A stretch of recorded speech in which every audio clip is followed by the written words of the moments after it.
หลวงพ่อพระครูปิยธรรมทัศน์ในค่ำคืนนี้ลำดับนี้ก็กระผมขอยกมือสินิ้วกราบนิมนต์หลวงพ่อพระครูวิมลญาณประยุกต์องค์แสดงพระธรรมเทศนาได้ขึ้นนั่งเที่ยวบนธรรมะเป็นลำดับสืบไปนะครับ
ในการนี้เรารอความพร้อมนะครับในการนี้ถวายกับต้อนรับหลวงพ่อรองเจ้าคณะอำเภอดอยสะเก็ดทั้งสองรูปนะครับในการนี้ก็ถวายกับต้อนรับหลวงพ่อรองเจ้าคณะอำเภอสันกำแพงของเราด้วย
ในการนี้ในเวลาที่จะได้เรื่องประกอบ เริ่มประกอบพิธีกับทางพุทธศาสนาในค่ำของคืนวันนี้ลำดับนี้เจ้าหน้าที่ได้จุดเทียนชนวนตั้งมั่นนะครับ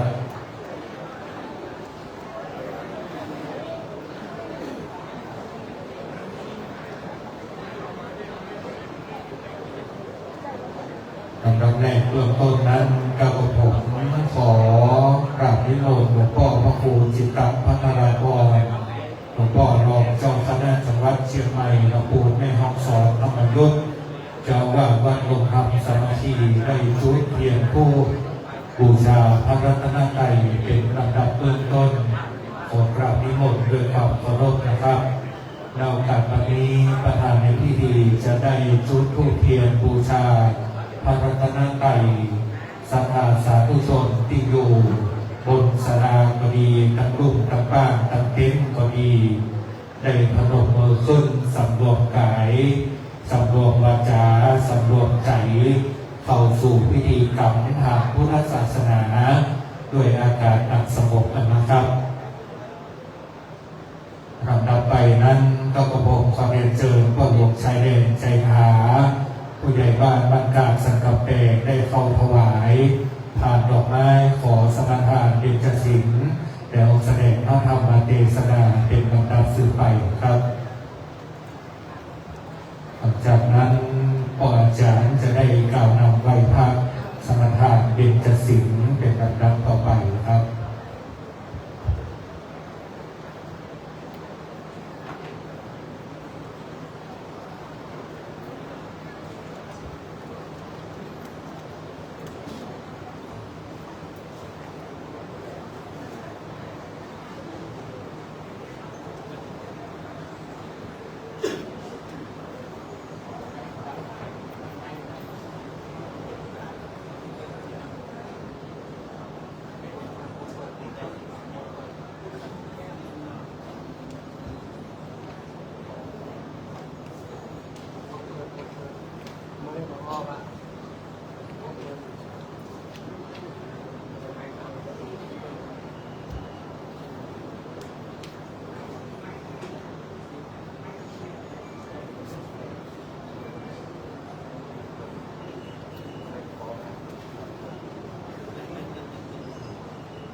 โล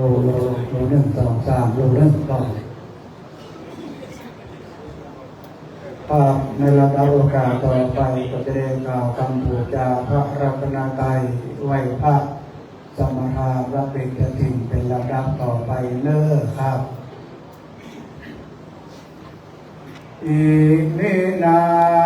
สการเรนะพุทธังอภิปูชยามะอิมินาสการเรนะธัมมังอภิปูชยามะอิมินาสการเรนะสังฆังอภิปูชยามะอะระหังสัมมาสัมพุทโธภะคะวะพุทธังภะคะวันตังอภิวาเทมิสวากขาโตภะคะวะตาธัมโมธัมมังนามัสสามิสุปฏิปันโนภะคะวะโตสาวกสังโฆสังฆังนามามิ มะยังพันเตวิสุงวิสุรังกานาทายาอิสาระเนนะสัง อิยาจามาตุติยังพิมายังพันเตวิสุมิสุราคานาทายาอิสารเนนะสหปัญจศีลานิยาจามาตาทิยังพิมายังพันเตวิสุมิสุราคานาทายาอิสารเนนะสหปัญจศีลานิยาจามา นะโมตัสสะภะคะวะโตอะระหะโตสัมมาสัมพุทธัสสะนะโมตัสสะภะคะวะโตอะระหะโตสัมมาสัมพุทธัสสะนะโมตัสสะภะคะวะโตอะระหะโตสัมมาสัมพุทธัสสะ นะโมตัสสะภะคะวะโตอะระหะโตสัมมาสัมพุทธัสสะนะโมตัสสะภะคะวะโตอะระหะโตสัมมาสัมพุทธัสสะนะโมตัสสะภะคะวะโตอะระหะโตสัมมาสัมพุทธัสสะ พุทธังสรณังกัจฉามิ พุทธังสรณังกัจฉามิ ธัมมังสรณังกัจฉามิ ธัมมังสรณังกัจฉามิ สังฆังสรณังกัจฉามิ สังฆังสรณังกัจฉามิ ทุติยัมปิพุทธังสรณังกัจฉามิ ตุติยัมปิพุทธังสรณังกัจฉามิ ทุติยัมปิธัมมังสรณังกัจฉามิ ตุติยัมปิธัมมังสรณังกัจฉา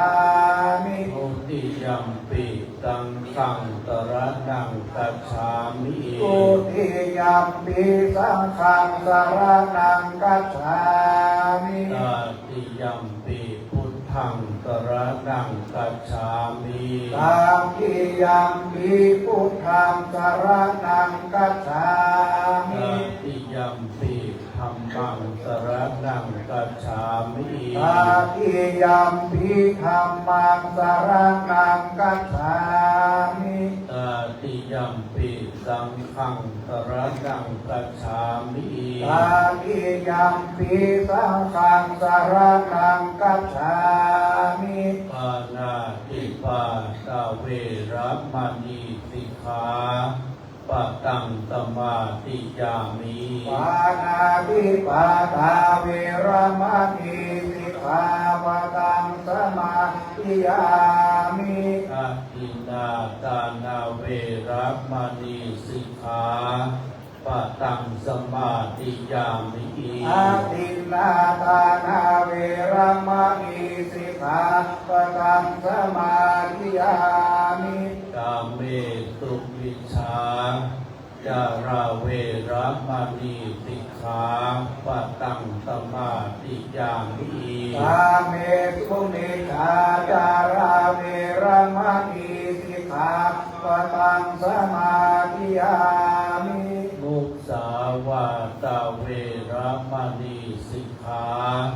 ปะตังสมาธิยามิ มุสาวาตาเวรมณีสิกขาปะทังสมาธิยา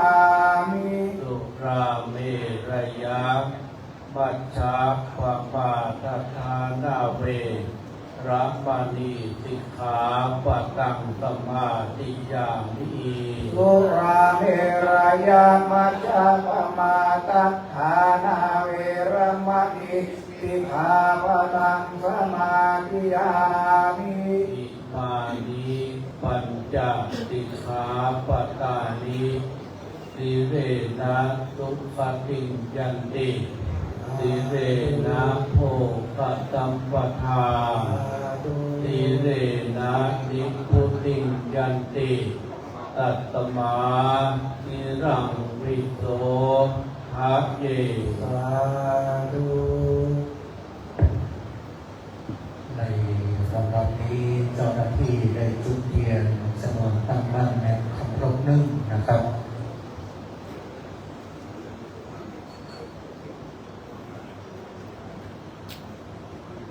สำหรับนี้เจ้ากับผมขอนิมนต์หลวงพ่อพระครูโอภาสปัญญาคมหลวงพ่อรองเจ้าคณะอำเภอเสมิงวัดกับไผ่ได้จุดเทียนธูปบูชาเครื่องของน้อยหน้าเบื้องหน้าสรีระสังขารของหลวงพ่อพระครูปิยธรรมทัตเพื่อบูชาศีลบูชาธรรมบูชากรรมฐานในหลวงพ่อในตัวของหลวงพ่อพระครูเป็นลำดับสืบไปนะครับ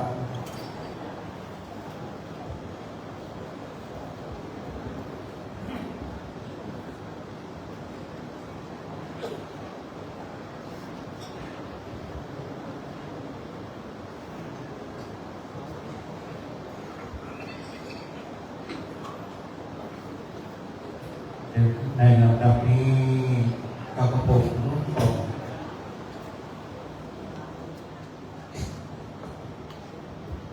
เจ้าขอนิมนต์หลวงพ่อพระครู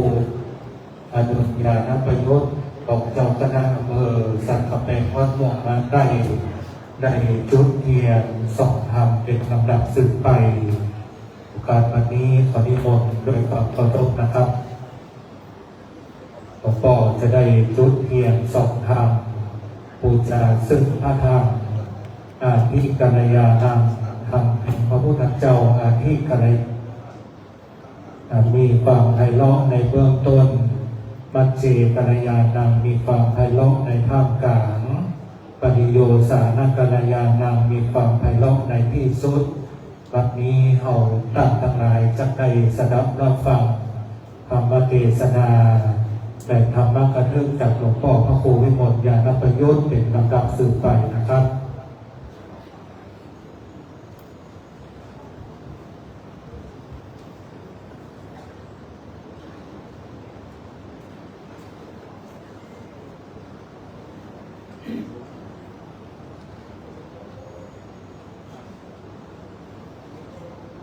โลกาภิปฏิปฏิสัมปติตันอัญชลี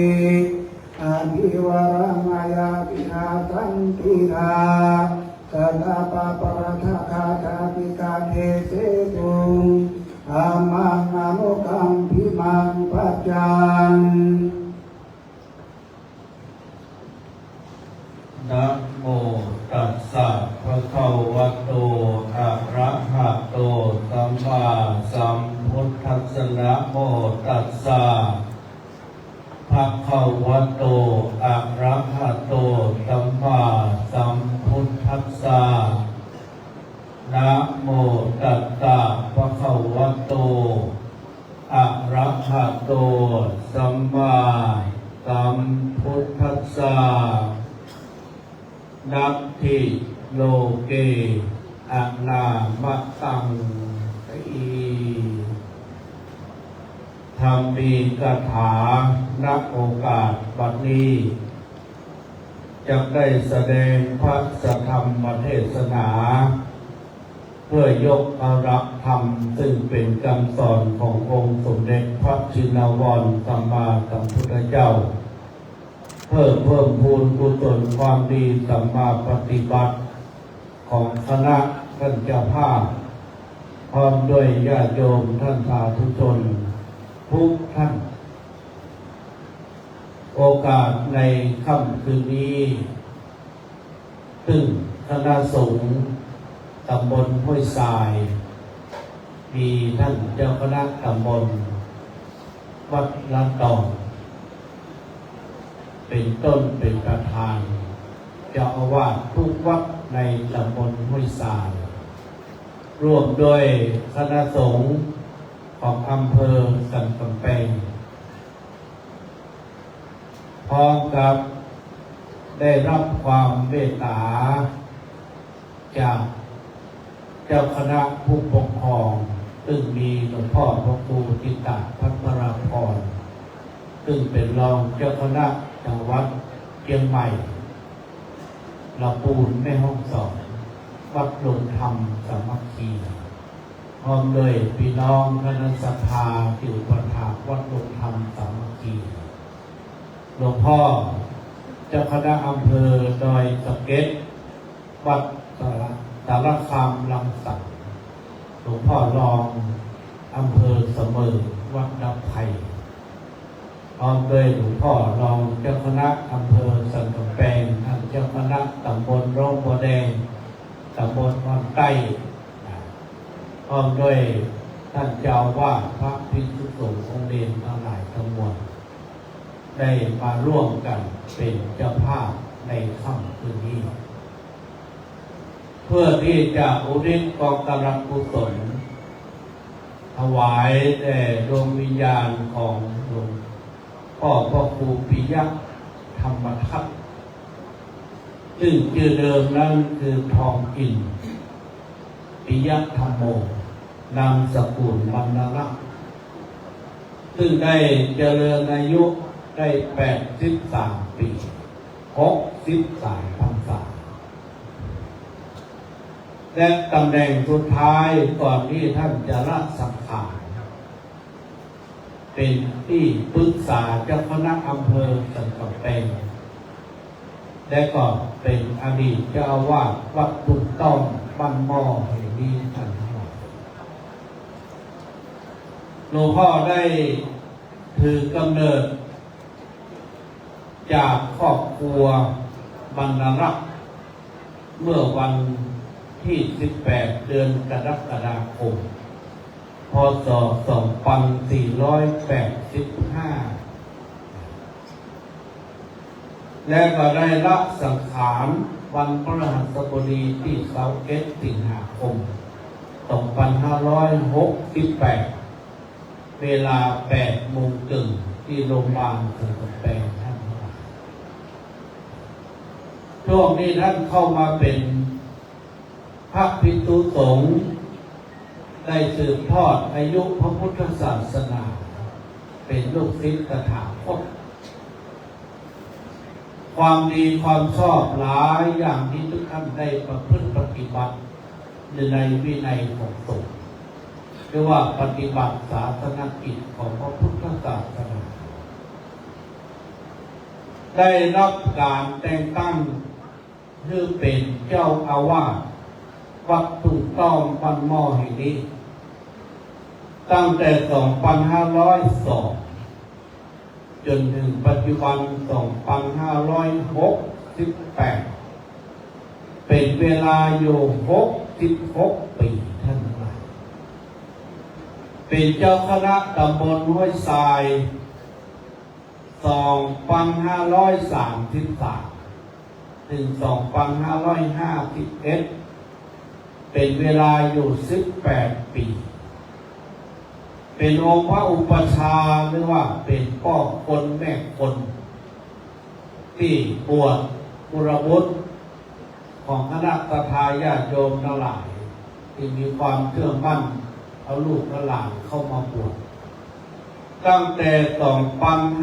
2537 ได้ 31 ปี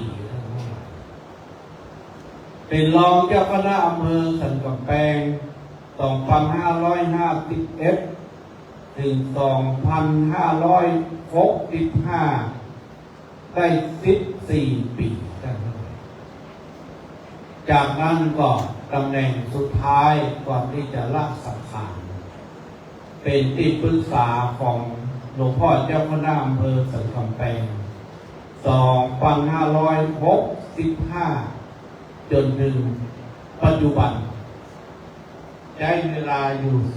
3 หรือว่า 4 ปีทางนี้ทางนั้นก็ได้ทำงานเพื่อพระพุทธศาสนาเพื่อสังคมมาเป็นเวลาติดช้านานแล้วก็เป็นพระสงฆ์ที่มีอายุพรรษานักในอำเภอสันกำแพงทั้งหลาย 83 ปีพรรษา63ได้จากไปในคราวครั้งนี้เพราะฉะนั้นก็คณะสงฆ์พี่น้องศรัทธาวัดถูกต้องมันหม้อก็ได้ทำจากเจตนาว่าถ้าได้ถึงแก่การละสังขารตามพระพุทธศาสนาเรียกว่ามรณภาพขอเอาร่างมาบำเพ็ญกุศลไว้ที่วัดถูกต้องที่ท่านได้มาสร้างเจดีย์สี่สันกำแพงไว้ณสถานที่นี้ซึ่งเป็นโรงเรียนเก่าทั้งหลายโอกาสวันนี้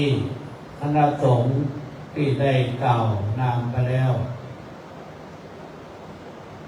ศรัทธาบาตกบาติกาทั้งหลาย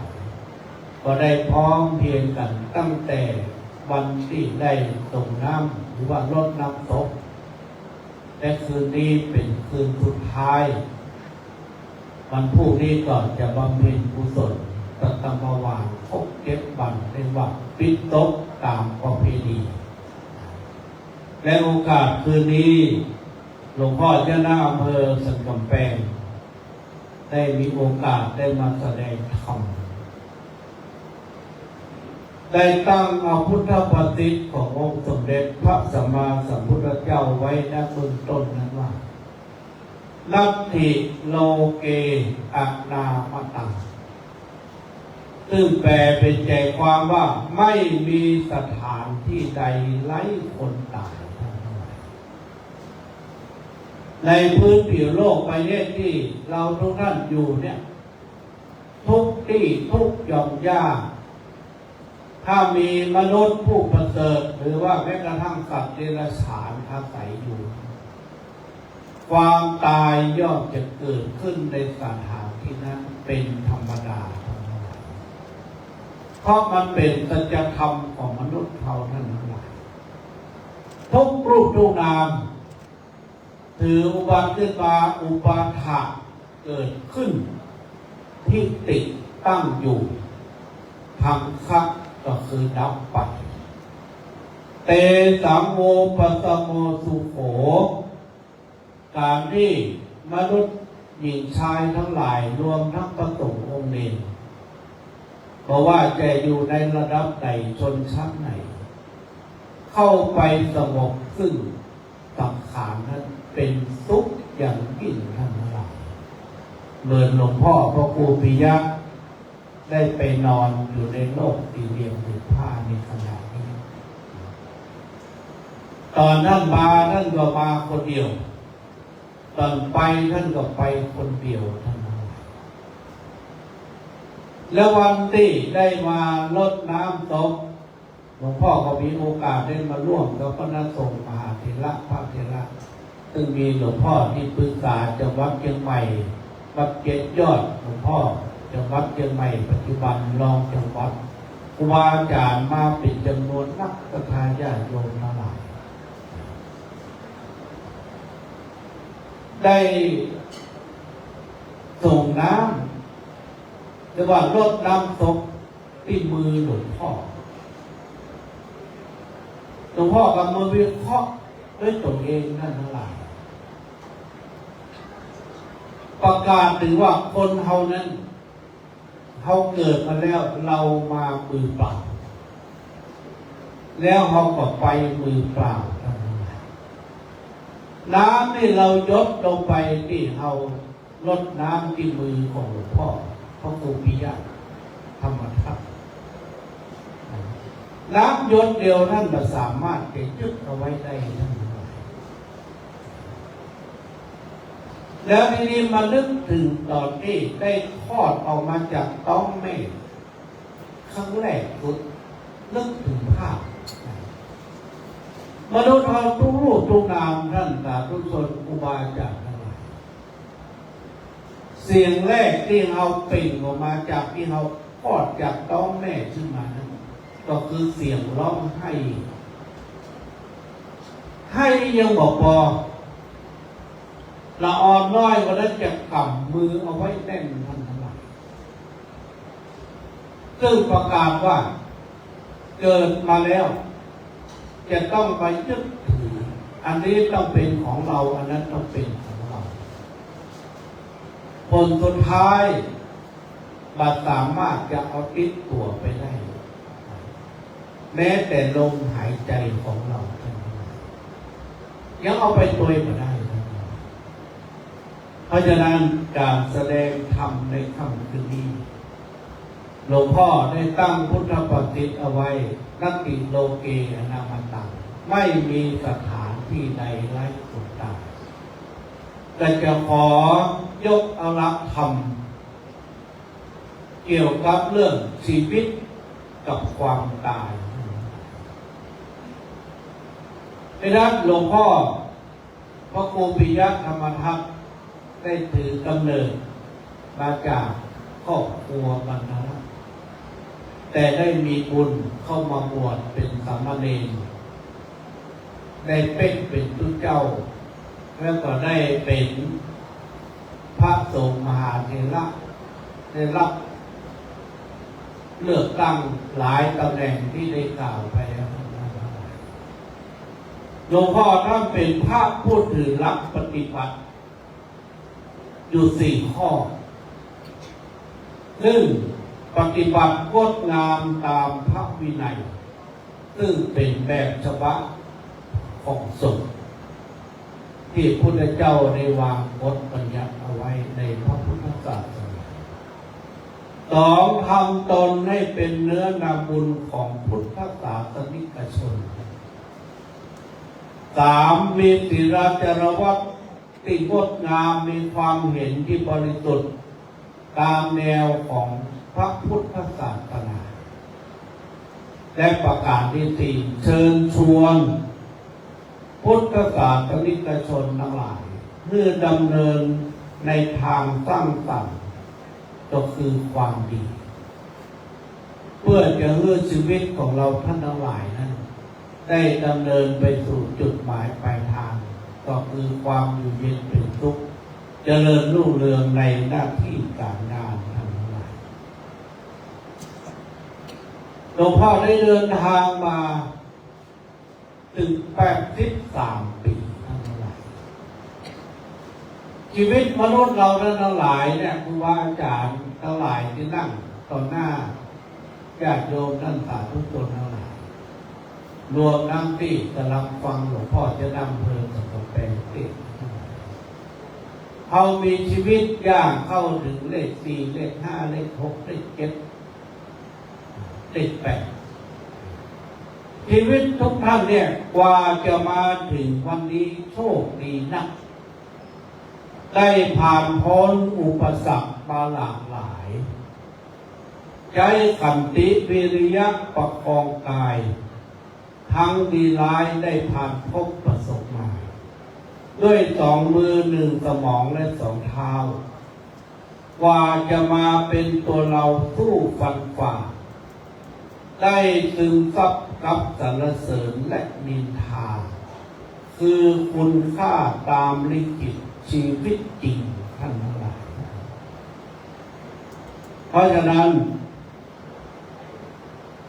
เราลองมานึกถึงชีวิตของเราท่านทั้งหลายมาจากเลข0ชีวิตตัวนั้นมาจากเลข0 ปีเนี่ยลืมตามามองโลก10 ปีเติบโตแล้วก็เริ่มเรียนรู้20 ปีเกิดความลังเลและหลงหนทาง30 ปีกำหนดเป้าหมายชีวิตว่าเราจะเดินไปทางไหนทางไหน40 ปีสู้อย่างเต็มที่50 ปีพูดถึงแต่ความหลัง60 ปีเกษียณอายุราชการหลายผู้หลายคนที่หลวงพ่อได้รู้จักนับถือสนิทกันบางท่านหวังว่าจะใช้ชีวิตตอนวัยเกษียณ60 ปีแต่บัดนั้นได้ใช้เงินทองที่เก็บเอาไว้ก็บ่ได้ใช้ทั้งนั้นเสียชีวิตไปก่อน หลายผู้หลายคนหลายท่านที่หลวงพ่อได้พบได้เจอทั้งหลายเพราะว่าชีวิตคนเรามันมาแน่นอนทั้งหลายมาแน่นอนแต่ชีวิตของทุกเจ้านั้นอะไรเมื่อได้มีบุญมาบวชเนี่ยเหมือนกับหลวงพ่อลองจะวัดเชียงใหม่วัดลงธรรมก็70 ป่ายแล้วนั่นหลายเปิ้นเนี้ยมือเกษียณอายุเกิดหลวงพ่อได้สังเกตหลวงพ่อลองสมึงเนี่ยก็ขึ้นเลข7เป็นเซลล์ก็หลวงพ่อเนาะวัดน้ำไผ่80 ปีเปิ้นยังมือเกษียณคุณหมอมาดิใจจนอุ้มเนาะแต่ตำแหน่งเจ้าอาวาสนี่ก็มีกำหนดอายุตั้งแต่เจ้าคณะตำบลขึ้นไปตึก80 ปีนะครับฝ่ายพอเบี้ยยังชีพกูมาได้ก็เปิด600 700นั่นน่ะมาได้เพราะว่าเป็นพระตวัดปกครองในคนหนึ่งแต่ถ้าพระรูวัดนี่ได้อยู่ท่านทั้งหลายได้อยู่เพราะฉะนั้นก็พอ70 ปีเนี่ยอยู่บ้านเลี้ยงหลานแล้วเลี้ยงหลาน80 ปีเฝ้ามองประตูบ้าน90 ปีนอนป่วยติดเตียงที่เขาหั่นกันในวันนี้100 ปีลูกแปะไว้ข้างฝาบ้านนั่นนั่นแหละ100 ปีลูกแปะไว้ข้างฝาบ้านนี่แหละชีวิตของคนเราทีนี้รสชาติของชีวิตทุกรูปทุกนามที่นั่งต่อหน้าหลวงพ่อเนี่ยหลวงพ่อจะเปรียบเทียบ10 ปีถึง100 ปี10 ปีเล่นดินเล่นทรายบอกหัวเพื่อน20 ปีหัวลาน้ำกับเพื่อนไม่มีเสา30 ปีลุยน้ำข้ามภูเขาไม่รู้เหนื่อย40 ปีหิวต้องทนเหนื่อยต้องสู้รู้หน้าที่50 ปี3 วันดี4 วันลา5 วันป่วย60 ปีมองโลกสวยแต่ใจเหงาทั้งหลาย70 ปีคนลูกเต้าขี้น้อยใจ80 ปีนอนใส่แพมเพิร์ส90 ปีชีไหลไม่รู้ตัว100 ปีลิ้นก็ชาหูก็ฝาดตาก็มัวขี้หยอดไม่รู้ตัวแล้วจะอยู่ไปทำไมทั้งหลายทีนี้เมื่อเราเกิดมาแล้วที่หลวงพ่อว่าชีวิตกับความตายมันต้องหนีบ่พ้นสักคนนั่นเท่าไหร่ถึงโอกาสเวลาเราจะเป็นต้องจากโลกนี้ไปจากคนที่เรารักแสนรักไปปฏิเสธก็ได้แต่มานั่งฟังเทศน์ตอนนี้หลวงพ่อจะนำจะมือไปเกิดอยู่เป็นกำลังใจให้ครูบาอาจารย์พระสงฆ์โมนินที่ได้อยู่ช่วยกันค้ำจุนพระพุทธศาสนาที่ได้เมินที่สุดทั้งหลายทีนี้เมื่อมันหนีมาพ้นเนี่ยหลวงพ่อมาวิเคราะห์ดูว่าขั้นตอนของการตายมนุษย์เราเนี่ยมีอยู่3 ระดับญาติโยมท่านสาธุชนครูบาอาจารย์3 ระดับ 1คนที่เกิดมาแล้วตายเมื่อแก่เรียกว่ามัชฌิมวัยอายุตั้งแต่50 ปีขึ้นไปเรียกว่าตายตามคิวตายประเภทที่2ตายก่อนแก่เรียกว่ามัชฌิมวัย25 ปีถึงประมาณ50 ปีเรียกว่าตายแซงคิว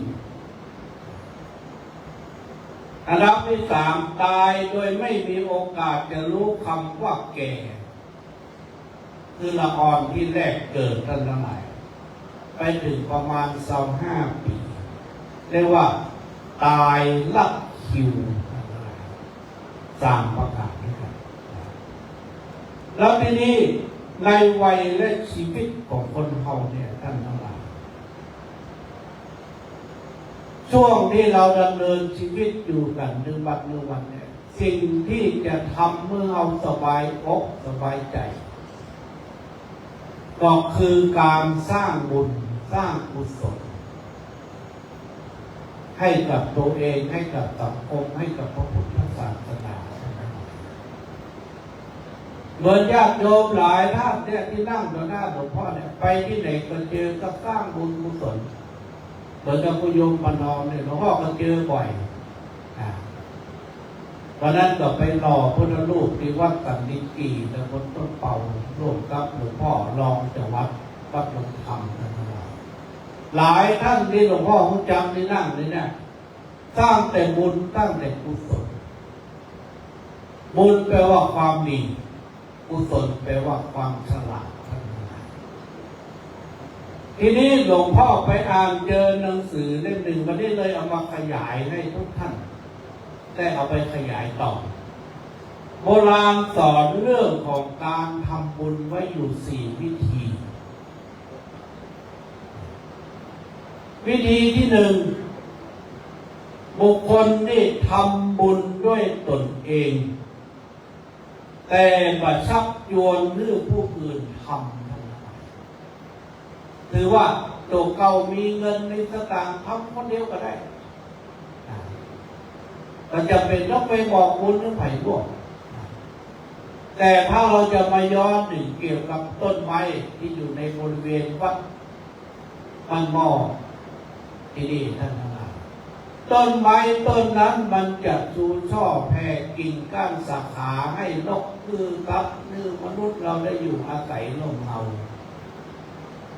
จะต้องอาศัยรากแก้วรากฝอยกิ่งใหญ่กิ่งน้อย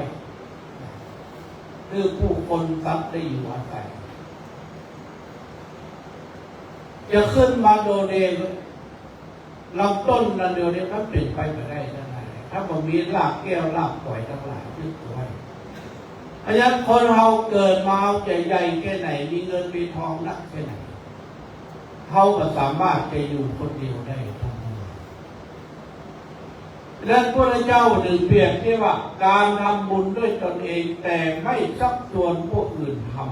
ำคนประเภทเนี้ยคนเขาว่าเป็นเศรษฐี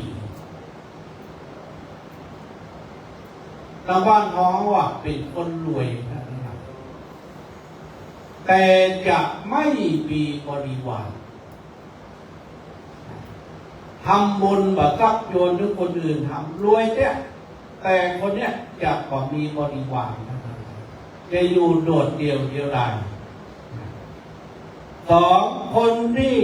ชวนให้ผู้อื่นทำบุญจะไปทอดกฐินไปสร้างพระเจ้าทอดพระป่าอย่างที่ไหนสร้างวัดสร้างวาหรือว่าที่สาธารณกุศลประโยชน์ไปในศาสนาในสังคมเนี่ยมันบอกบุญชักชวนหรือคนอื่นร่วมสร้างบุญกุศลไปด้วยชวนให้คนอื่นทำแต่ตัวเองไม่ยอมฟอกกระเป๋าเหนียวยิ่งกว่ากาวกัดย่างแต่จะฟอกแต่ละบาทแต่ละสตางค์นั่นแหละชวนให้คนอื่นชวนหลวงพ่อได้สังเกตแต่ตัวเก่าไม่ยอมฟอกเลยไม่ยอมฟอก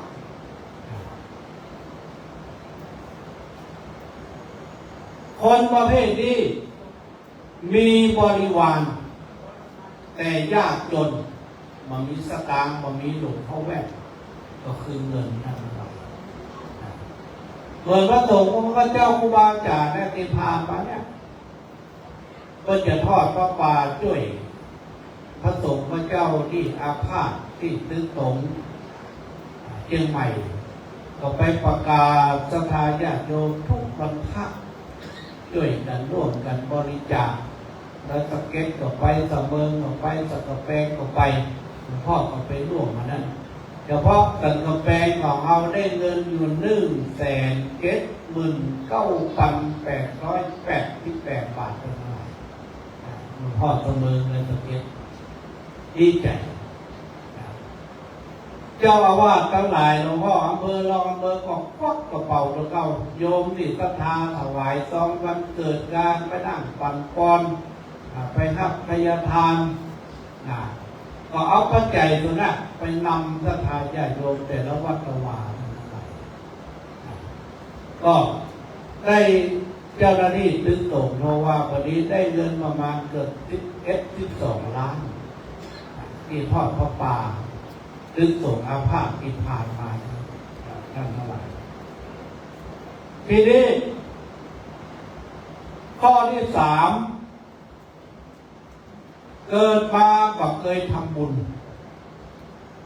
พระเจ้าก็ประกาศว่าเขาจะทอดพระป่าทอดกฐินเนอะเนี่ยเดินไปก็เป็นฤดูทอดกฐินรับท่านทั้งหลายบางนาตราไฟอย่างสักอย่างไม่ทำบุญแต่ก็ยังบัดจวนที่คนอื่นทำเนี่ยคนประเภทนี้ทั้งจนและขาดที่พึ่งที่อาศัยเพราะมีที่อยู่ที่กินทั้งหลายคนประเภทนี้เกิดมาก็ได้สร้างบุญสร้างกุศลนั่นทั้งหลายเพราะฉะนั้นเวลาที่วัดก็ดีที่ไหนก็ดีเอาซองข่าวไปแจกฟังวิทย์หน้าหนีแต่ญาติโยมทั้งหลายใส่ไปเถอะมีนักก็ห้องนักมีน้อยก็ห้องน้อยก็มีก็สาธุโดยมือ10 นิ้วมันก็เกิดเป็นบุญเป็นกุศลนั่นเองถ้าเขาไปยอมทำไปอย่างสักอย่างมามีเงินมามีอย่างเขาก็เอาเงินไปช่วยนั่นเองเมื่อครับการจัดบำเพ็ญกุศลต้องเพื่อหลวงพ่อตลอด7 วันหลวงพ่อเจ้าคณะตำบลวัดลั่นตองท่านอาจารย์พระคุยนาทรน่าเลขาหลวงพ่อขอเป็นตัวแทนคณะสงฆ์ได้มาช่วยดูแลจัดการมีการประชุมปรึกษาหารือผู้ใหญ่บ้านกรรมการพี่น้องวัดคุณต้อมมันโมของเรางานมันก็จะสำเร็จผ่านไปด้วยดีวันพุธนี้ถึงวันหนึ่งวันปิดตรงกันเพราะหลายท่านมาช่วยด้วยแรงกายแรงใจทางเรื่องการจัดบำเพ็ญกุศลต้องเป็นไปด้วยดีข้อที่ 4คนที่ทำบุญด้วยชักชวนให้คนอื่นทำด้วยตัวเก่าก็ทำชวนคนอื่นทำเนี่ยคนประเภทนี้รวยเกิดมามีหลวงพ่อแว่นนักว่าเป็นเศรษฐีมหาเศรษฐีรวยยังบอกว่ามีพวกพ้องพี่น้องบริวารเลยอันนี้หลวงพ่อขอฝากเขาไว้และชีวิตของมนุษย์เราท่านทั้งหลาย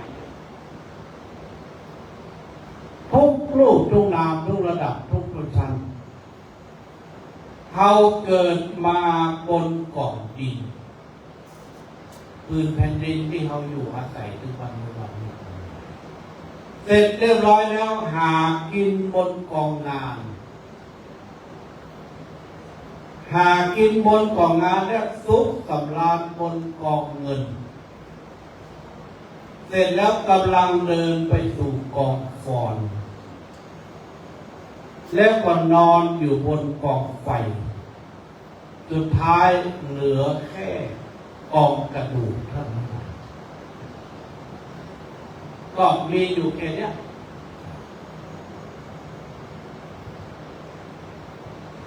แล้วสัจธรรมของมนุษย์ในหลักคำสอนพระพุทธเจ้าว่า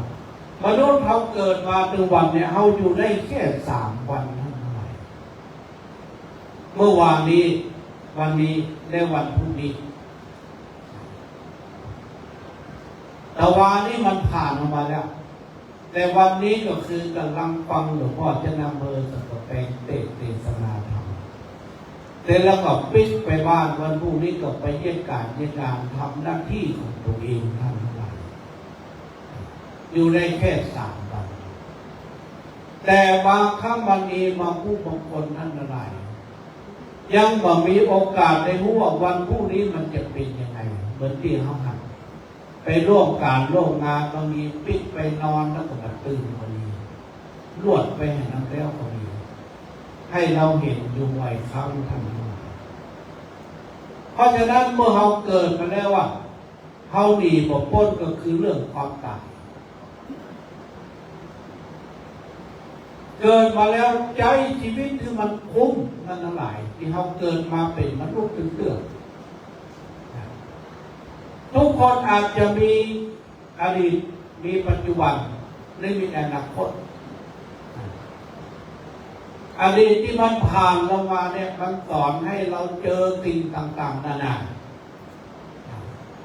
ทำให้เราได้รู้รสชาติของการดำเนินชีวิตทั้งหลายทำเมื่อเรามีชีวิตที่แข็งแกร่งขึ้นแต่หลวงพ่อได้บอกญาติโยมทั้งหลายว่าอดีตที่มันไม่มีค่าแก่ความทรงจำลืมมันไปหมดเพราะว่าอนาคตนั้นมันยังเป็นของเราอยู่ตราบใดที่มนุษย์ยังมีความหวังวันพรุ่งนี้มันยังรอเราอยู่ท่านทั้งหลายและปัจจุบันก็คือขณะนี้ที่เรากำลังนั่งฟังหลวงพ่อเทศน์และอนาคตก็คือวันพรุ่งนี้แต่ถ้าเราทำวันนี้มันดีวันพรุ่งนี้มันก็จะดีต่อไปเรื่อยๆเพราะฉะนั้นชีวิตของเราทุกท่านทั้งหลายที่เราผ่านมาทั้งหลายนั่นนะเจอปัญหาอุปสรรคต่างๆนานามันก็เจอนี่มันหมดมีท่านทั้งหลายหลวงพ่อเองก็เจอหลวงพ่อทั้งหลายทุกรูปทุกองค์ก็เจอท่านทั้งหลายชีวิตมนุษย์ถ้าเกิดมาแล้วเนี่ยยิ่งเป็นฝ่ายปกครองเนี่ยเป็นผู้นำคนได้ทั้งหลายจะต้องเจอปัญหามันนักกว่าน้อยแต่คนที่เกิดมาแล้วไม่เจอปัญหาจะทำให้คนนั้นเป็นคนที่อ่อนแอทั้งหลายแต่ถ้าเราเจอปัญหาเราจะเป็นคนที่เข้มแข็งอดทนและให้เราผ่านมาจนถึงวันนี้ได้นะก็เพราะปัญหาต่างๆนานานั้นเพราะฉะนั้นถือว่าชีวิตที่มันผ่านมาก็คือ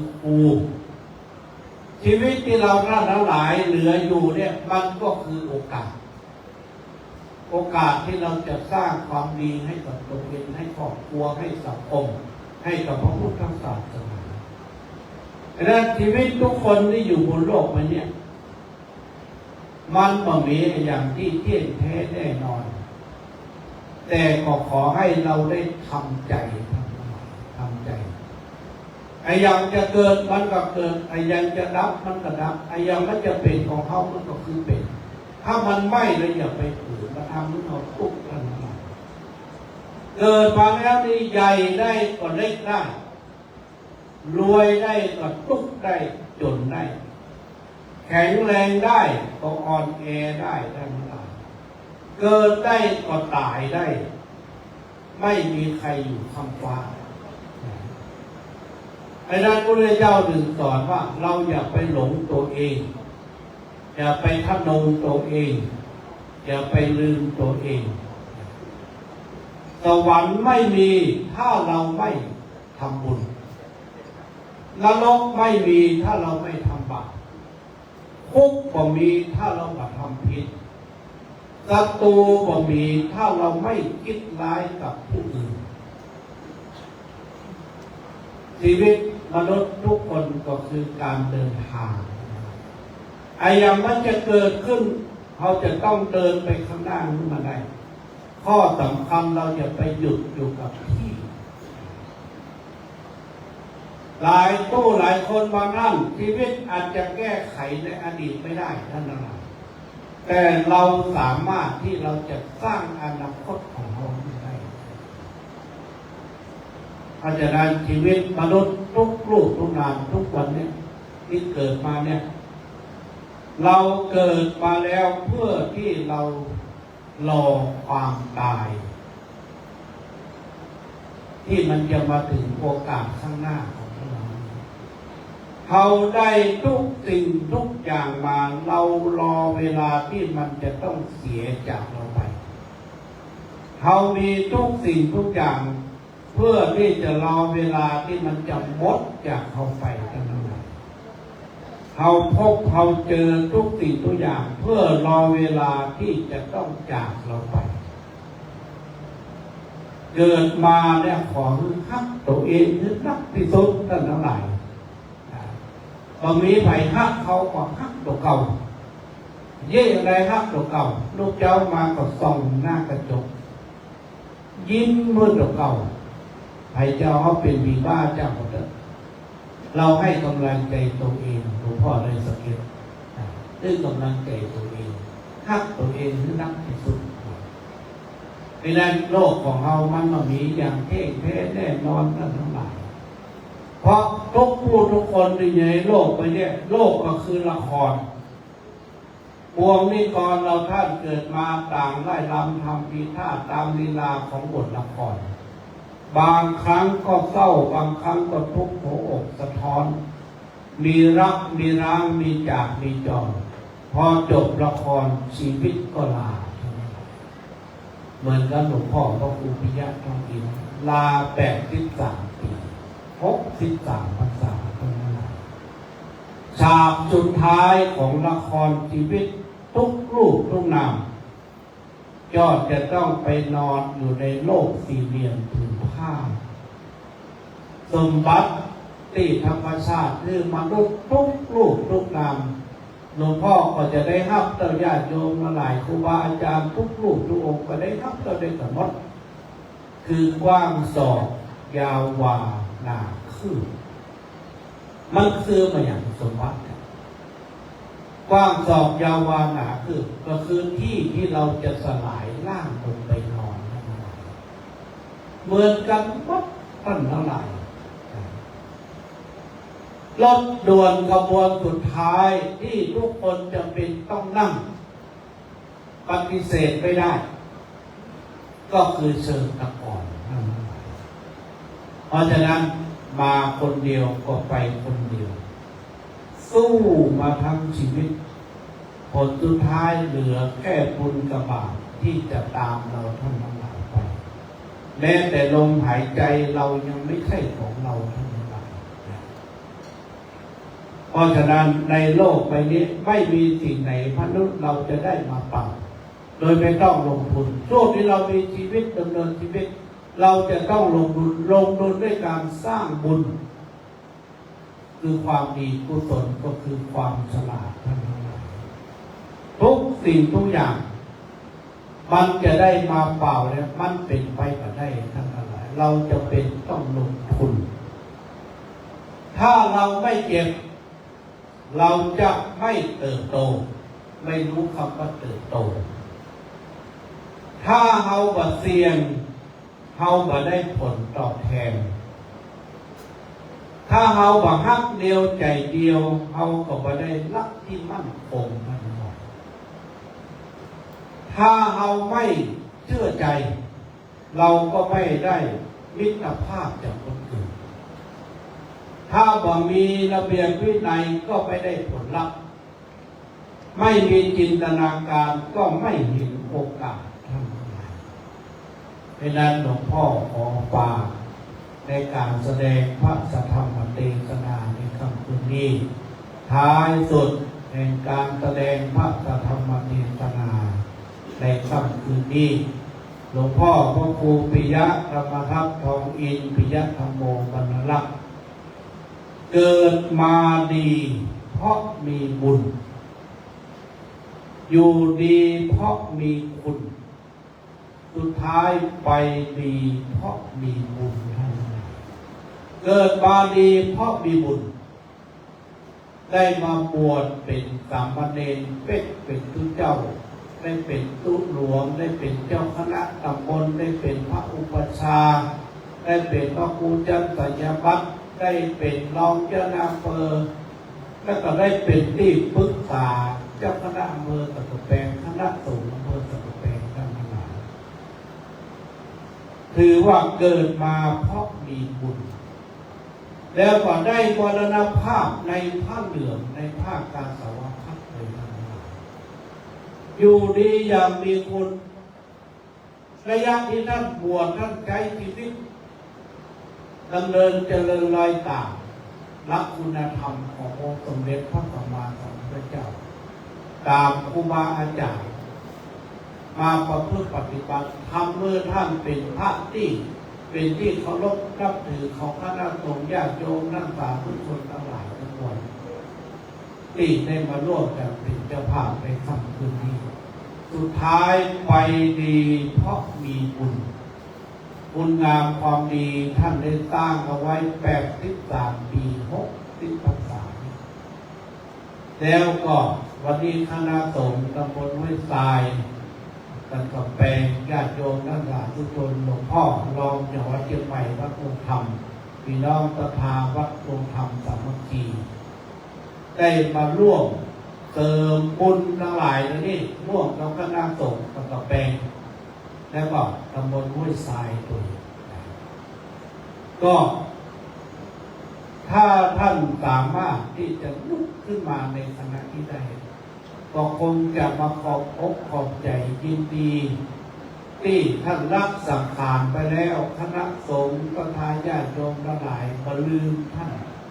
ด้วยกันจัดบำเพ็ญบุญกุศลเพื่อเป็นไปโดยระเบียบเรียบร้อยทั้งหมดแต่ท่านไม่สามารถที่จะลุกขึ้นมาในขณะนี้ได้เพราะว่าดวงวิญญาณได้ลอยออกจากร่างแล้วความดีทั้งหลายที่ได้สร้างแล้วก็ที่คณะสงฆ์ประธานญาติโยมได้เสริมตั้งแต่วันแรกที่ได้ตั้งโต๊ะบำเพ็ญกุศลไว้ที่นี่คงจะเป็นตบะเดชะที่จะหนุนนำให้ดวงวิญญาณของท่านไปสู่สุคติคือภูมิภพเป็นที่ไปในโลกข้างหน้าและขอให้บุญกุศลความดีที่คณะสงฆ์ทุกท่านในอำเภอตะกแปงก็ดีวันนี้หลวงพ่อได้สังเกตหลวงพ่อเสมอหลวงพ่อวัดลงธรรมได้มาร่วมในการบำเพ็ญกุศลขอคือความดีทั้งหมดทั้งมวลได้เป็นผลสะท้อนย้อนกลับมาส่งผลถึงครูบาอาจารย์ทุกรูปทุกองค์ได้มีอายุมั่นขวัญยืนอยู่ก้ำจุนบวรพระพุทธศาสนาเป็นที่สักการะกราบไหว้บูชาพุทธศาสนิกชนทั้งหลายและขออนุญาตโยมพุทธศาสนิกชนทุกท่านที่ได้มีน้ำจิตน้ำใจได้มาร่วมด้วยตั้งแต่วันแรก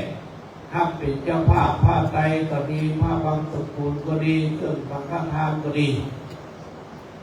เป็นผลย้อนกลับมาให้ทุกท่าน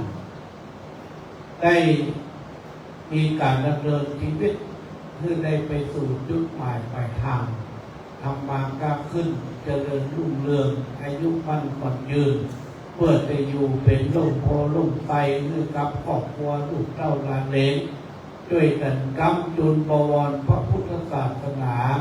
ช่วยเหลือสังคมไทยของเราเพื่อมีความเจริญรุ่งเรืองในโอกาสต่อไปแสดงพระกธรรมเทศนามาก็พอสมควรกับเวลาเอวังก็มีด้วยประการฉนี้พระธรรมเทศนาแสดงโดยหลวงพ่อพระครูวิมลญาณปัญญาด็อกเตอร์ในสำเร็จเสร็จสิ้นนำมาต่อไปมองตั้งทั้งหลายจะได้ฟังคณะสงฆ์จตุรวัตรสี่รูปสำนักวัดหนองบัวแดงได้สวดพระพิธรรมในการนี้เจ้าหน้าที่ได้จุดเทียนฉลองตั้งมั่นกับผม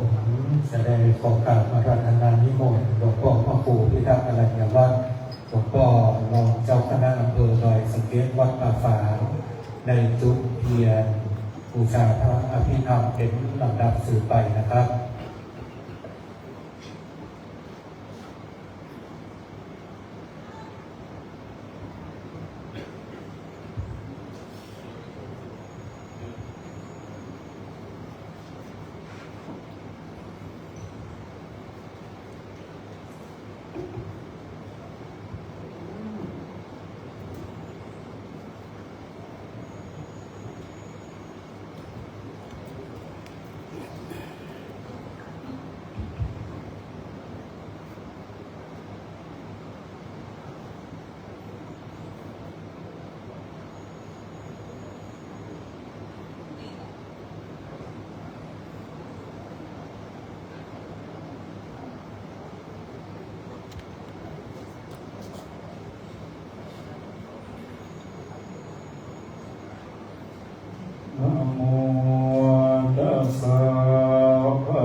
สมิสมัยเยอาโสโหติอวิเชภูโหติเยวาปนาตัสมิสมัยเยอันเยปิอาจิตจสมุปปานนาอารปิโนธัมมายิเมธัมมากุศลาปัญจขันธารูปังขันโนเวทนาขันโนสัญญาขันโนสังขาราขันโนวิญญาณขันโนอาตตะธรรมโมรูปังขันโนยังกินจิรูปังอดิตานังนักขัตจุปัญญังอาจาตังวาภาหิตังวาโอราริตังวาสุขุมังวาหินังวาปาริตังวายังทุเรวาสันติเกวัตตะเปอาจังอภิสัญโยหิตวาอภิสัญญิติตวาอายังวุจจติรูปังขันโตสังฆโมอาสังฆโมสังฆหิเต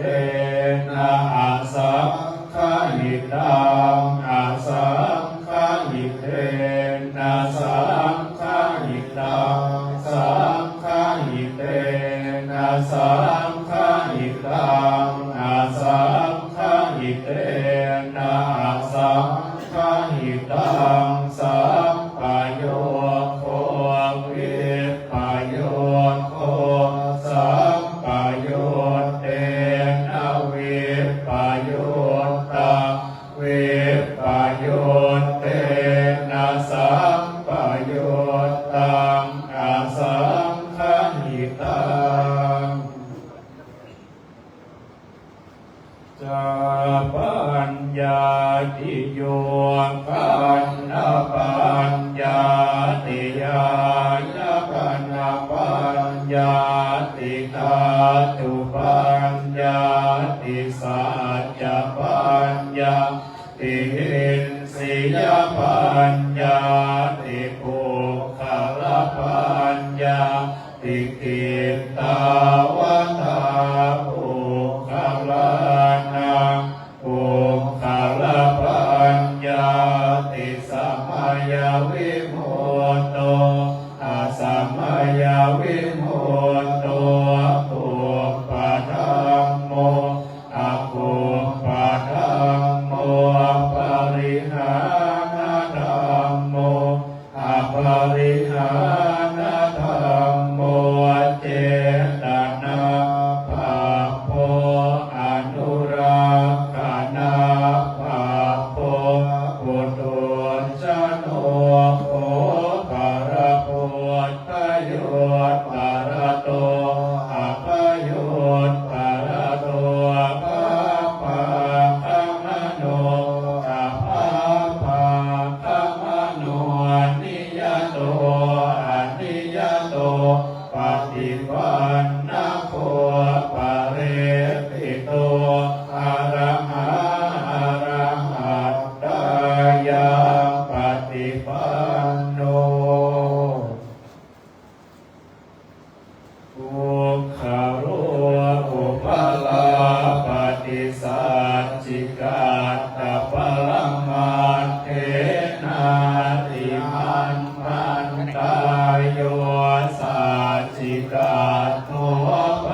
มีสิ่งใด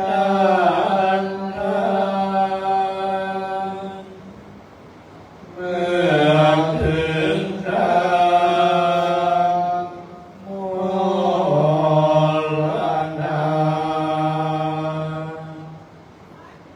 ชีวิตคือความทุกข์เหมือนดินโคทุกข์น้ำหาเวียนว่ายในโลกเพราะตัณหาพาให้หลงชีวิตอนัตตาภาพมายาพานุนโงควรคิดพินิจโปรดพุทธองค์ทรงสั่งสอนชีวิตหลุดความฝันทุกสิ่งนั้นไม่แน่นอนเปรียบไปคล้ายละครทุกขั้นตอนสอนจิตใจชีวิตไม่มีหมายพอมีให้ประกันไว้เช้าเย็นจากไปอันอาจใจชีวิตคนเมื่อไม่ตายอย่าประมาทอย่าได้ขาดสร้างกุศลสั่งสมไว้ในกลางคนติดตามตนทุกนาที ขอให้ดวงวิญญาณผู้ให้พานจงไปดีพ้นพบสุขสุขีผลบุญนี้โปรดช่วยพานผลกุศลโดย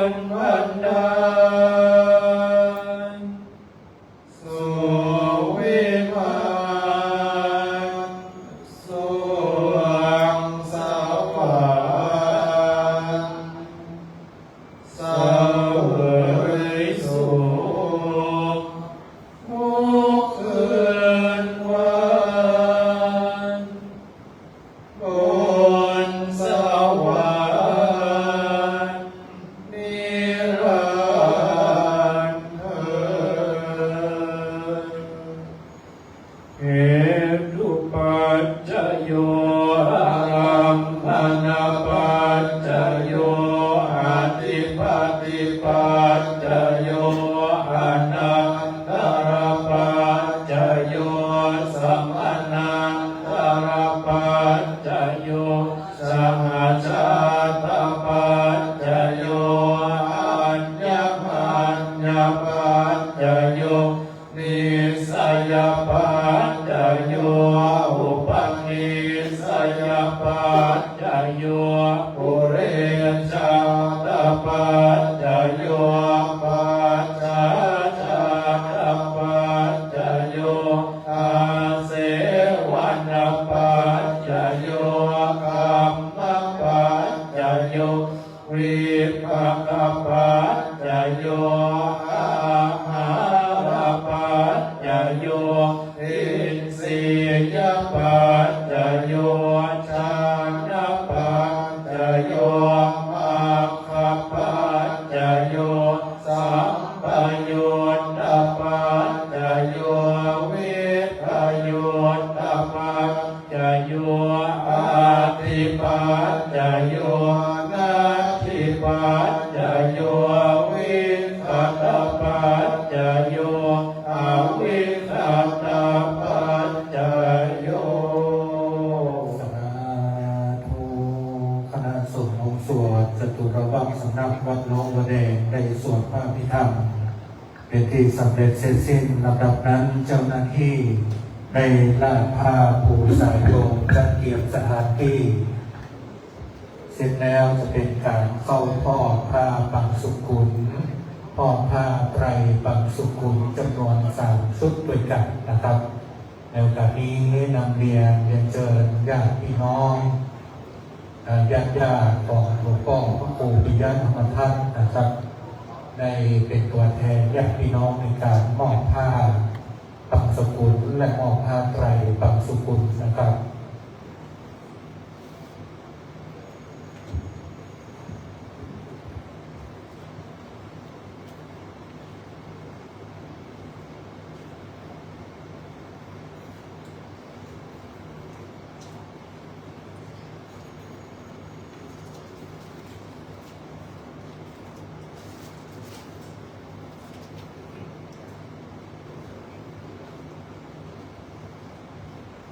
ชุดที่1จะเป็นการเข้าทอดผ้าบังสุกุลจะได้นำเรียนเชิญแขกผู้เกียรติทั้ง4 ท่านซึ่งชุดนี้นะครับเป็น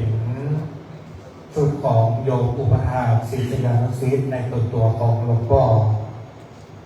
พระครูนะครับที่เดินทางมาจากกรุงเทพมหานครท่านที่1ก็ได้เชิญคุณพิสุทธิ์วชิระ5นะครับท่านที่2ก็ได้เชิญคุณพัชราวชิระ5ท่านที่3ก็ได้เชิญคุณรัตนันท์มิลินกุลไพศาลท่านที่4ก็ได้เชิญคุณวรวุฒิผงชาติทั้ง4 ท่านได้เข้าทอดผ้าบังสุกุลก็ได้เชิญด้วยความเคารพนะครับชุดนี้เป็นชุดของศิษยานุศิษย์โยมอุปถากอุปถัมภ์ของหลวงพ่อพระครูปิยะธรรมทัตซึ่งเดินทางมาจากกรุงเทพมหานครเดินทางมาคืนนี้พรุ่งนี้ก็จะได้กลับกรุงเทพแล้วนะครับก็ได้รับเกียรติเชิญเข้าทอดผ้าบังสุกุลเมื่อเข้าทอดผ้าบังสุกุลสำเร็จเสร็จสิ้นเชิญทั้ง4 ท่านได้เข้านั่งเก้าอี้รับรองเดิมได้นะครับกับที่เดิมได้เลยครับ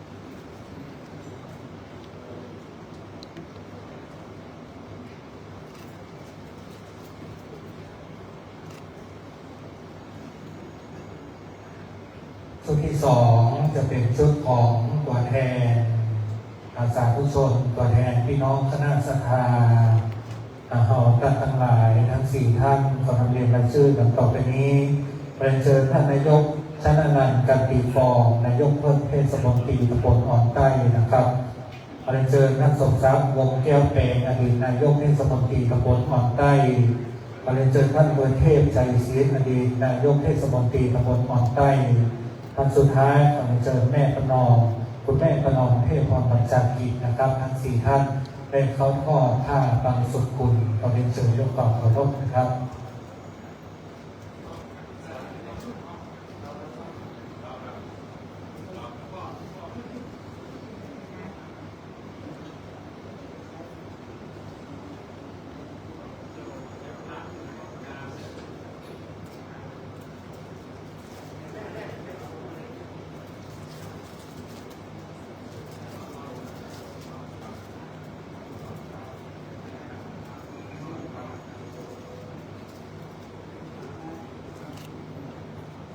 และสุดท้ายเป็นสุดตัวแทนคณะสงฆ์อำเภอสันกำแพงคณะสงฆ์ตำบลแม่ปูคาตัวแทนคณะสงฆ์ตำบลหนองบัวแดงคณะสงฆ์ตำบลอ่อนใต้ที่ได้มารับเป็นเจ้าภาพในค่ำคืนวันนี้ทั้ง4รูป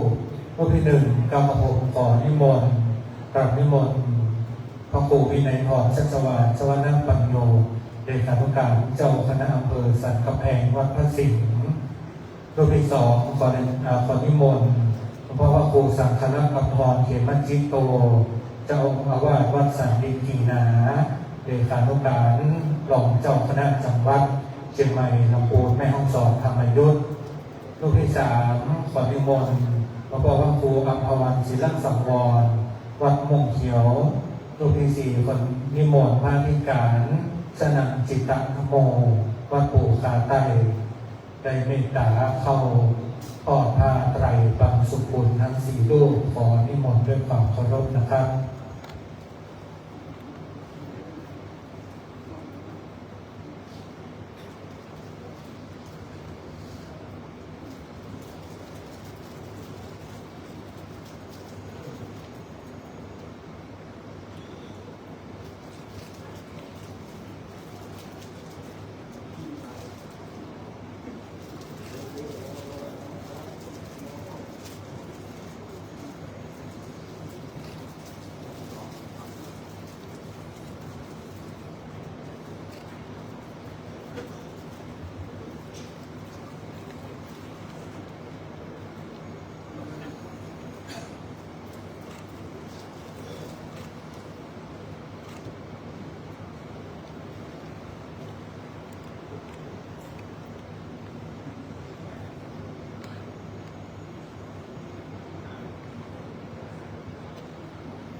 อานิจจา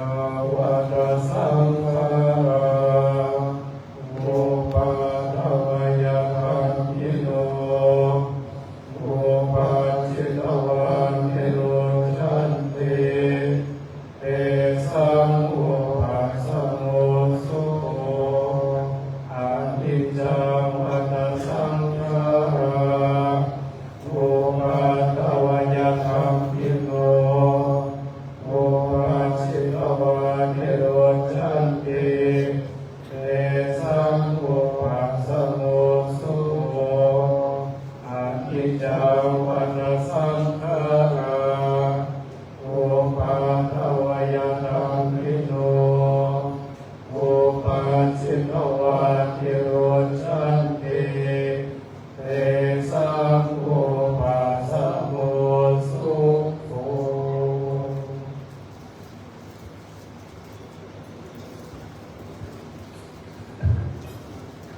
เจ้าหน้าที่ได้เก็บผ้าผูกสายโยงให้เที่ยงทายทัศน์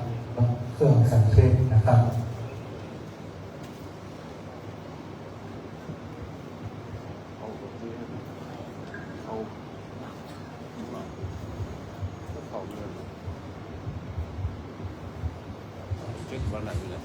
ลำดับไปจะเป็นการต้องถวายปัจจัยไทยธรรมกันพระพุทธเป็นลำดับเบื้องต้นต้องถวายปัจจัยไทยธรรมกันเทศเราจะเข้าถวายปัจจัย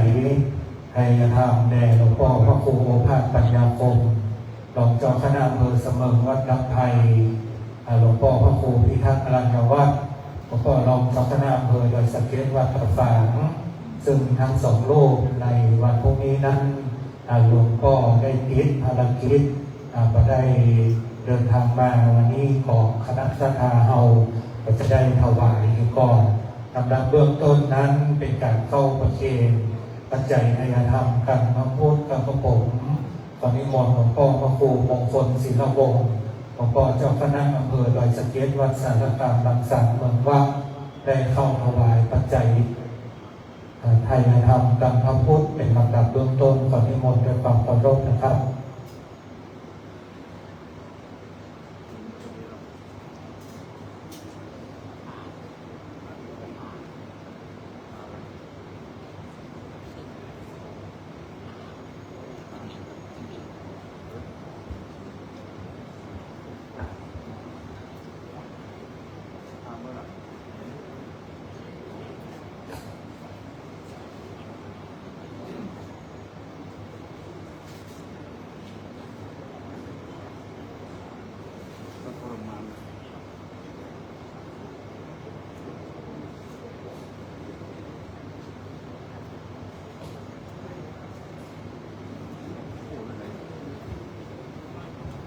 ต่อไปเป็นการเข้าถวายปัจจัยไทยธรรมกันเต้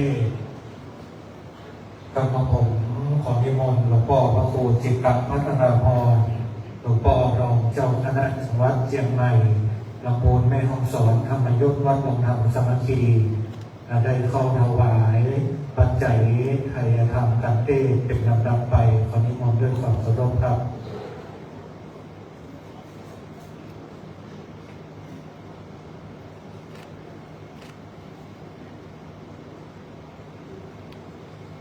ลำดับไปจะได้เรียนเชิญตัวแทนพี่น้องคณะศรัทธาเอาได้เข้าถวายปัจจัยไทยธรรมแด่หลวงพ่อพระครูภาคปัญญาคมวัดน้ำไทยพอดีหลวงพ่อพระครูพิทักษ์อรัญญวัฒน์วัดป่าฝางพอดีทั้งสองรูปขอเรียนเชิญพ่อกำนันสเวงพวกอินแสงนะครับกำนันตำบลห้อยทรายท่านที่สองขอเรียนเชิญกำนันเพิ่มพูนชัยศิษฐ์กำนันตำบลอ่อนใต้ทั้งสองท่านนะครับขอเรียนเชิญครับ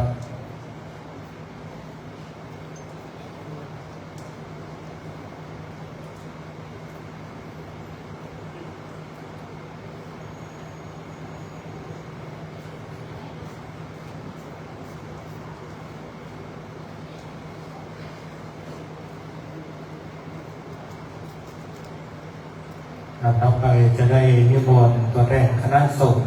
4 รูปได้เข้าถวายปัจจัยในธรรมในคณะสงฆ์องค์สวดจตุรวัตร4 รูปสำนักวัดหนองมะแดงรูปที่1กรรมผมขอนิมนต์หลวงพ่อพระครูวิสุทธิเกมรัตน์หลวงพ่อรองเจ้าคณะอำเภอสังกะเป็นวัดตะตึงหลวงปู่ล่ารูปที่2กรรมผมขอนิมนต์หลวงพ่อพระครูพิสารเจติยารัตน์หลวงพ่อเจ้าคณะตำบลหนองมะแดงวัดน้ำจำรูปที่3ขอนิมนต์หลวงพ่อพระครูสันติธาดาหลวงพ่อเจ้าคณะตำบลอ่อนใต้วัดแม่ผาแหงรูปสุดท้ายกระผมขอนิมนต์หลวงพ่อพระครูประภัสสรละนิรันดร์พ่อเจ้าคณะตำบลแม่ปูคาวัดแม่ปูคาเหนือได้เข้าถวายปัจจัยไทยธรรมในคณะสงฆ์องค์สวดนะครับ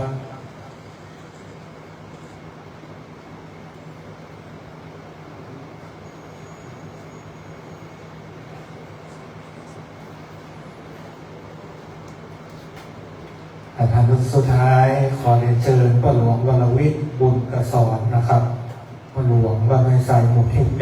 8มอบปฏิการะแด่พระกนายกหรือว่าพวกอาจารย์นะครับ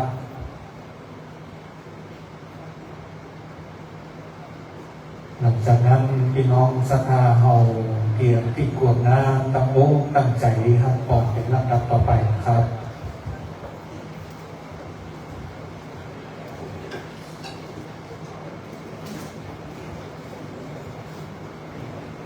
ยะถาวาริวหาปุราปริปุเรนติสาครัง เอวะเมวะอิโตทินังเปตานังอุปกัปปติอิจิตังปฏิตังตุมังคิปะเมวะสัพพิจันตุสัพเพปุเรนตุตังกัปปาจันโทปนะระโสยะถามณิโชติระโสยะถาอวิวันชันตุสัมภโลโกวินันตตุมาเตภวัตตุอันตรายโยสุขิติอายุโกภวะอภิวาทนาสิ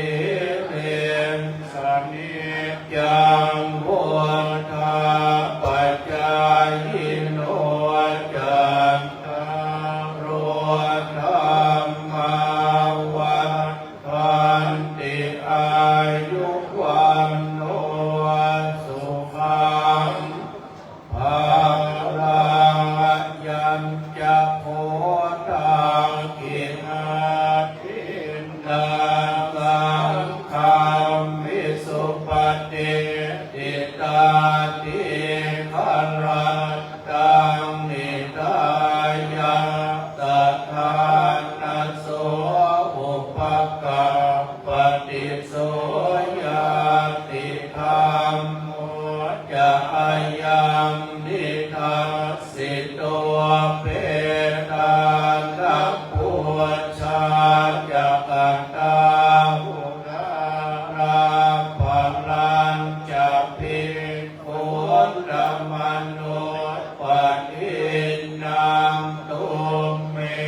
หิปุญญังปัจจุตังอนันปกันติ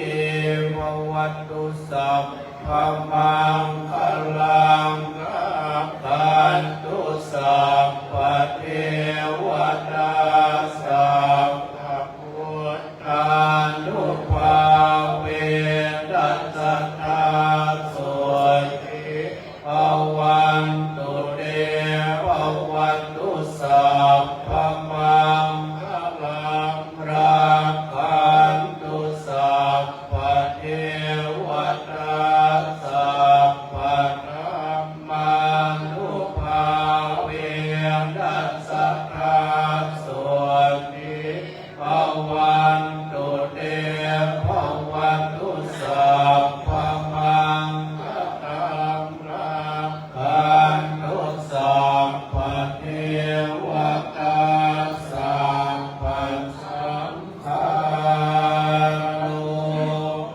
ภาเวนัสสะตัวทีภาวันตุเต ลำดับต่อไปนิมนต์เรียนเชิญทุกท่านได้ตั้งจิตให้ใสได้ตั้งใจให้มั่นน้องจิตน้องใจบุญกุศลทั้งหลายที่เฮาได้กระทำมาในค่ำคืนนี้วันนี้สัพพะดวงจิตวิญญาณของหลวงพ่อพระครูปิยธรรมทัศน์ทำสมาธิเป็นเวลา30 วินาทีขอนิมนต์เรียนเชิญครับ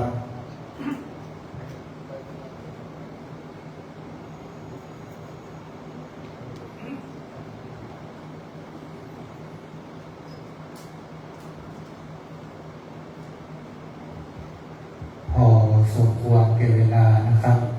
ลำดับไปจะได้กล่าวคำเอติตาโดยพร้อมเพรียงกันนะครับ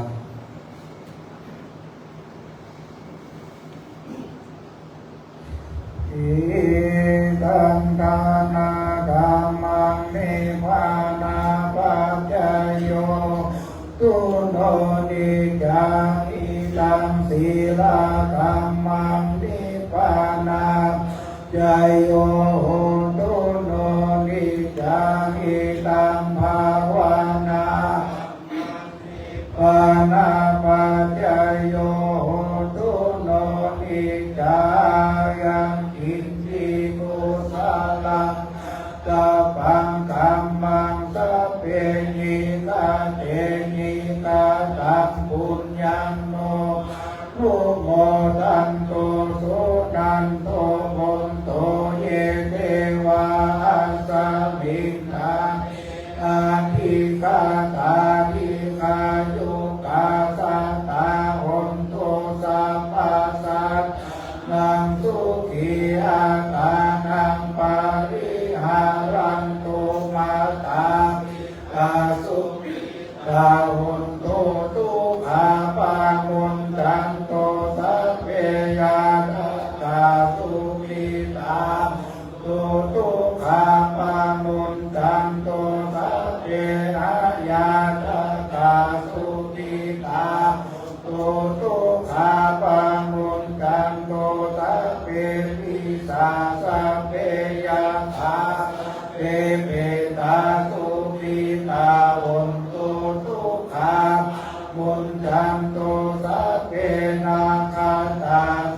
ปิตาตุทุกขาปังมุนจันโตสัพเพเทวาสุขิตาตุทุกขาปังมุนจันโตสัพเพอาจาริยุปัจจายาปิตาหุนตุทุกขาปังมุนจันโตสัมปันสัมปันนังสัมจันตุโวนิมนต์เรียนเชิญทุกท่านหันหน้ามากราบสรีระสังขารหลวงพ่อพระครูปิยะธรรมธาตุคุ้มหัวเล็กน้อยหกจะได้วันตาน้อยจุมากราวาสรีระสังขารหลวงพ่อเพียรลำดับสืบไปนะครับวันตานิพันเตสัพพะนาปาราทังมานาเมพันเตวายาตาตาปุญญังสามินานุโมทิตาปังสามินาตาตังปุญญังไมหังตาปังสาธุสาธุอนุโมทามิ มองเรียนเชิญทุกท่านหันมากราบหลวงพ่อพระถูกพระครูพิทักษ์อรัญญวัฒน์หลวงพ่อรองเจ้าคณะอำเภอเดินสะเก็ดวัดป่าฝางจะได้วันตาน้อยคำรบลึ่งนะครับ วันตามิพันเตสัพพะนาปาราทังธรรมะมิพันเตมยังคาตาปุญญังสามินานุโมตาปังสามินาคาตังปุญญังไมหังตาปังสาธุอนุโมทามิ ปีกายุโกอายุวันโนสุขังภาลา สาธุ พิธีการทางพระพุทธศาสนาในการฟังสวดฟังเทศน์ในค่ำคืนวันนี้สำเร็จเสร็จสิ้นก่อนที่คณะสงฆ์จะได้ถ่ายรูปขยมโชเฟอร์หลวงพ่อพระครูวัดน้ำไผ่พอดีขยมโชเฟอร์หลวงพ่อพระครูวัดป่าฝางนะครับแล้วก็โชเฟอร์คนขับรถหลวงพ่อพระครูเจ้าคณะอำเภอสังกะเปหลวงพ่อพระครูวิมลนะครับประยุทธ์มาเอาโคกิจมาตามนะครับ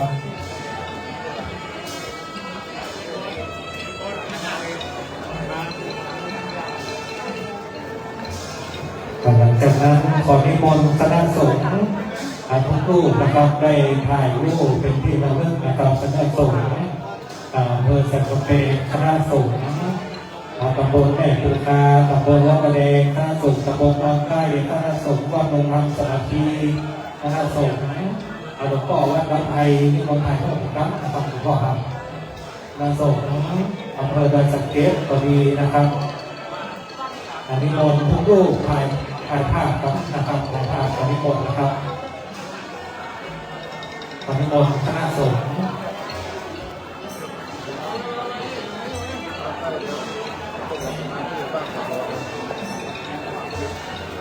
ในการนี้คณะในปีห้าคณะตุ้มต้องสามัคคีได้เหตุส่งเทวบุตรเทวดาในคำของคืนวันนี้อันนี้มนต์คณะสงฆ์นะครับนี่มนต์คณะสงฆ์ทุกรูปหลวงพ่อนี่มนต์หลวงพ่อเจ้าคณะอำเภอเดินสังเกตหลวงพ่อรองอันนี้มนต์ทุกรูปนะครับนิมนต์หลวงพ่อเจ้าคณะอำเภอสังกะเปเอาตัวนะครับทุกรูป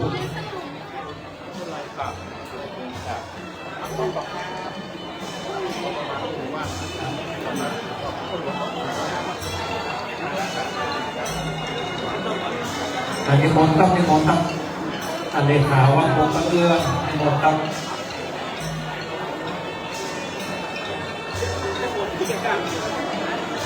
หลวงพ่อพระครูวัดภูขันเหนือเมืองสุขยุทธหลังได้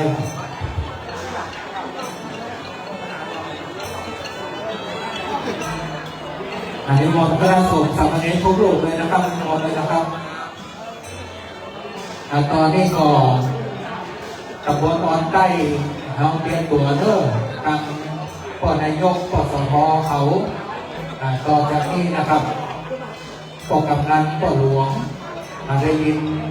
พระอาจารย์ธรรมรัตน์ศรีพิโชคว่าแม่บาแห่งว่า ว่าตำบลออนใต้ปอหลวงปอกำนันปอนายกปอสทมากันทุกคนนะครับตำบลออนใต้มากันทุกคนเตรียมตัวเนิ่นอาจจะกินข้าวต้มกอกกินกันก่อนได้นะครับเดี๋ยวเราจะได้ขึ้นมาถ่ายรูป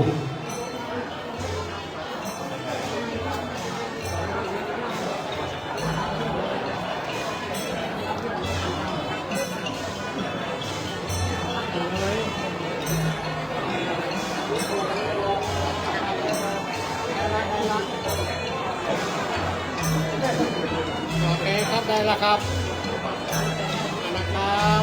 หนึ่งสอง ในกา สาร ม จัดประดับประดาตกแต่งดอกไม้และสวยสดงดงามสุขบารมีหลวงพ่อครูบาเฮาในการนี้เราได้รับเมตตาจากอาจารย์ตุตีวัดเฮียมอนอรุณโชติการามพร้อมคณะเปิดมาเอามือเด้อเปิดมาจัดดอกไม้สวยสดงดงามหลังจากนี้นะครับคณะสงฆ์ตำบลออนใต้นะครับอันนี้นิมนต์หลวงพ่อร้องคณะสงฆ์ตำบลออนใต้เรียนเชิญพวกกำนันผู้ใหญ่บ้านนะครับตัวนายกปสทเด้อเรียนเชิญตำบลออนใต้นะครับตำบลออนใต้เรียนเชิญคณะสงฆ์ตำบลออนใต้จะได้มอบเงินปัจจัยร่วมทำบุญจำนวนเงิน3,570 บาทนะครับเรียนเชิญพ่อนายกปสทเขาพ่อหลวงกำนันเรียนเชิญนะครับพ่อนายกเปิดมาถึงพ่อนายกเก่าพ่อนายกใหม่น้องโมแดงตัวเนิ่มพ่อนายกพ่อหลวงกำนันน้องโมแดงของเข้าคล้องโดยก็ได้นะครับเป็นอย่างเรียนเชิญเลยนะครับเรียนเชิญเลยนะครับ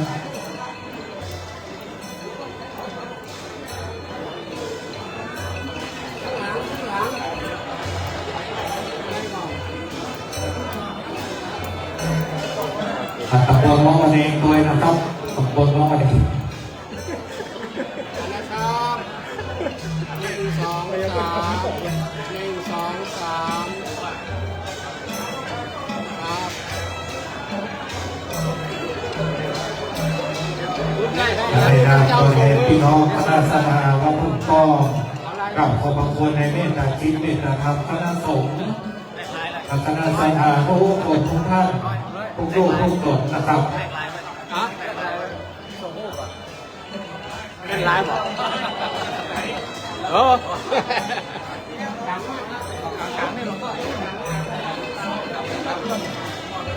ในวันพรุ่งนี้พี่น้องคณะสงฆ์คือว่าการทำงานของมีธุระบางบังอะไรวันพรุ่งนี้ก็เรียนเชิญเนอะมาร่วมทำบุญสักกรรมวันปิดศพกันได้ในวันพรุ่งนี้นะครับ เขาตื่นก็พิจารณาสถานที่อยู่ได้การได้ คณะสงฆ์วันมาตึงหลวงปู่ล่าครับปีเตอร์นิมนต์ช่วยจัดสถานที่ งานเลขาที่โยนี่ช่วยปรับสถานที่